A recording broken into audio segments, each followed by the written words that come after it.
உங்களுக்கான இன்றைய பிரபஞ்ச வார்த்தை.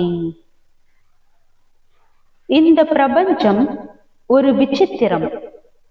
இந்த பிரபஞ்சம் ஓர் அற்புதம். இந்த பிரபஞ்சம் நம்ப முடியாத இயல்புடையது.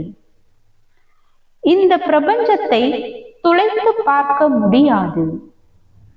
இந்த பிரபஞ்சத்தின் பிரம்மாண்டத்துக்கு முன்னால் நன்றியோடு மண்டியிட தெரிந்து கொள்ளுங்கள். இந்த பிரபஞ்சத்துக்கு உங்களை சரணாகதி ஆக்குங்கள். இவையெல்லாம் உங்கள் ஞான நிலையின் ஆரம்பம். நீ உண்மையிலேயே ஒன்றை ஆழமாக விரும்பும் போது அதை நீ அடைவதற்கு இந்த ஒட்டுமொத்த பிரபஞ்சமும் உனக்கு உன் உதவிக்கு வரும். வாழ்க வளமுடன்.